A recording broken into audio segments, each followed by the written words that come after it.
Chicago's Morning Answer on AM 560, The Answer. Listen to AM 560 The Answer online at 560theanswer.com, on the AM 560 mobile app, on your Alexa-powered smart speaker, and on TuneIn, iHeart, and on Odyssey. Only the biggest stories, only the biggest guests, and only the biggest opinions. This is AM 560 The Answer. Top of the morning, Dan and Amy. Theologian Jim Wallace, he's the Faith and Justice Center director at Georgetown University. He is a known leftist who tries to eschew political labels and just characterize himself as an evangelical, but it doesn't work when you scratch a little bit below the surface, because Wallace posts things like this: the biblical justification for the reconciliation legislation pending in Washington, D.C. Let me start with a text. Let the little children come to me, and do not stop them, for it is to such as these that the kingdom of heaven belongs. It's Matthew 19:14, the words of Jesus. I want to apply this text to a bill in the Congress now being fiercely debated. The name isn't even clear, reconciliation bill. Who knows what that means? There are all these numbers in the trillions or partisan talk. I want to say what this bill is about. It's about the children. In fact, I'd like to call this the children's bill, or the children first bill. The bill's about childcare. Childcare for moms who need to know they have safe, reliable childcare. It's about extending health care to poor families and children.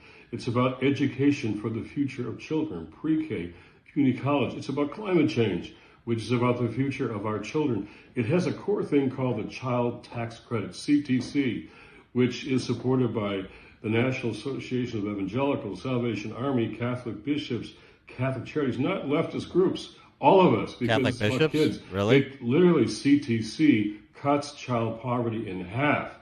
It has done so in the Economic Recovery Bill. Now that must be extended to more than a year, must be permanent, refundable. This will cut child poverty in half. Did you hear that? In half. This is about kids. Yeah. So are the 80,000 IRS agents. That's also for the kids. Make sure mom and dad pay their fair share. The reason I use Wallace is because he is a more subtle example of what is now ubiquitous in our culture, really dominating the culture, and that is the sentimental barbarian. He uses theology as a cover for sentimentality. And he's a dangerous guy because he's a sophisticated guy, as are a lot of these elites, sophisticated barbarians, even though that argument about $5 trillion worth of for the kids in this legislation pending and using scripture at, Jesus endorses Biden's Bernie bill is absurd, but this is the sort of heartstring pulling that is effective politically. And what Jim Wallace really is a political operative who uses sentimentality, who happens to also believe in Christ, which is nice, but it's not particularly germane to the public policy discussion. For more on this, pleased to be joined by James Panero, executive editor of the new Criterion. James, thanks for joining us. Appreciate it. Oh, good to be here. Thank you. I wanted to use Wallace. I know you wrote about Hunter Biden. He's such a more obvious, ham-handed sentimentalist. Wallace, a little bit more subtle one, but we're still we're just on a continuum in terms of those arguments and those operators who are dominating our consciousness. Well, that's right. And the sentimentality is a type of decadence. That's what strikes me. Right. And so develop that like with Hunter Biden, because he's sort of the quintessential example of both. It really is true. I mean, I don't know if your listeners know this, but having conquered the worlds of foreign money influence and amateur pornography, Hunter Biden now looks to conquer the world of art. He has an exhibition opening in New York City sometime this month of his artwork. I use scare quotes around that artwork.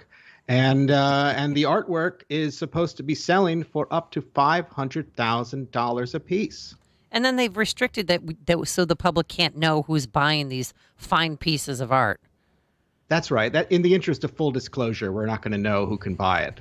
That makes no sense. And who decided, who put that rule in place? Well, I mean, the White House put it together. The whole thing is just so appalling. It's so trolling the rest of us. It's so wrong. We all know it's wrong. This man is so wrong. And he puts it all there in his videos and now in his artwork, in his books, about just how wrong he is and how he can get away with it. Now, but is, you're a man of letters, man of arts and culture. Is Hunter Biden, is his blow art sort of subversive? Is it taking the art world by storm the way that's Banksy, this sort of revolutionary artist, street artist took the art world by storm? Well, it's certainly getting the attention. And, it's so bad and so decrepit. It might take the art world by storm. It's just that bad. And he's that bad. I mean, he's already received major profiles. I don't know if this happens in Chicago, but here in New York, in the New York Times, glowing profiles of the guy making his artwork up in the Hollywood Hills. He has a Porsche in the driveway. He's in the pool house. He's living the life, and he's so sorry for all the things he did. And look, he puts it right in his artwork, heart-wrenching, but it's all false profundity. It's false. Do you know if he ever sees that child that he had with the stripper? Exotic dancer. Exotic dancer. Yeah. Oh, I'm sorry, exotic dancer. Yeah. Well, it's clean yeah, up. Because people weren't hard on him, but if that was one of Trump's kids, they would have been all over it. Well, that's exactly right. And I have to say, just Googling this story, just Googling this guy is not safe for work. Just putting his name into Google, you got to close the door. you got to turn off the filters. Yeah, right. The corporate filters. It was very hard to write this story. I mean, he's so appalling, and it's just we hear more and more about it. He puts it all in the artwork. He puts it all in his book, and it's trying to teach us, people who try to lead a good life, that we can do this. He says, the elites, we can behave this way, but you can't. And look how bad I can behave, and look how good you have to be. And that's the lesson you take away from Hunter Biden, really. And he's all torn up about the double standard too, right? Yeah, right. Yeah. and so this is what we've seen in the political realm in the era of COVID, from Gavin Newsom on the West Coast to Warren Wilhelm on the East Coast and everywhere in between, that the rules don't apply to me because that perceived hypocrisy is part of my status. It's the attribute of one of the attributes of the status that I enjoy as your superior. Well, permit me, William F. Buckley Jr. had a phrase. He had many Latin phrases, but one Latin phrase was quod licet Jovi non licet bovi, which means what is permitted for the gods is not allowed for the cattle. We're the cattle. They're the gods. And they're trying to say they can get away with it and we can't. Mm-hmm.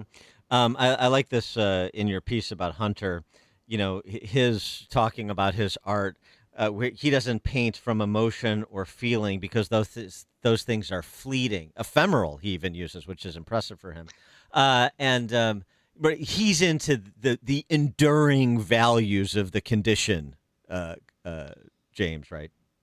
Yeah, right. I mean, the whole thing is so false. He does these paintings that are, he blows them with a straw. There's a picture of him with his metal straw blowing them. Of course, everyone assumes this is probably his drug straw, just used the other way. He's blowing them, and then he writes on them with his gold ink, and he writes these personal expressions. For one thing, he takes pictures of himself. We've seen a lot of selfies of this guy already, but he takes his selfies and manipulates them, writes some of them with gold ink. And what's he writing? He's writing the words from his memoir, Beautiful Things, which came out this summer, Simon and Schuster. And what's so strange is that these words, he hasn't modified these words. He writes them exactly to the punctuation as he did in this book. So you see how this is not from the heart. This is just all scripted. It's scripted. Now, are there deep reflections on humanity, advice for the lessers, like live, love, laugh, something like that, something. It probably will end up that way. Everyone's going to have a Hunter Biden dorm room poster one day. It's kind of going in that direction. Or at least like a commemorative plate set of all of That's his. right. Yeah. Yeah, I'm looking forward to that. I mean, the stuff, it's screensaver art. I'm not saying it has no value. Maybe it's worth $50 a pop. Maybe you could buy it on the street from some guy selling it, but it's not worth $500,000 a pop. We're not. Is he like going Bob Ross? I haven't seen much of this. Is he doing like Happy Little Trees? Is he doing dogs playing poker? What's the what are the interpretations that he's offering in his art? If you've had the chance to review. No, it's kind of like he takes these selfies of himself. I don't know. Is he by the pool maybe looking at his reflection, and then he blows this ink all over it. So it kind of looks like, is this the inside of Hunter Biden? And I'm getting the true, his blood is there, his viscera, and that's the appeal. That he's kind of selling you the whole flayed man right there. But I don't want to see it. It sounds like a positively ghastly showing It's at gruesome. this gallery. It's gruesome, and $500,000 each. And I say, if you buy two, they'll throw in a free used laptop. Oh my gosh. Right. All right. Well, if you do have the occasion to go to the gallery, say hello on behalf of everybody in Chicago to all of the Russian oligarchs and Ukrainian natural gas impresarios and so on and so forth that will be in attendance, I'm sure, to support their friend Hunter. Put your bids in early. This stuff's going to sell. James Panero. Maybe we'll get you one, all right? Executive editor of the New Criterion. Thanks for joining us, James. Thank you. Thanks, and he joined us on our turnkey.pro answer line. There's only one radio show in Chicago talking about today's biggest stories and telling you what they really mean. That show is this one, Chicago's Morning Answer on AM 560.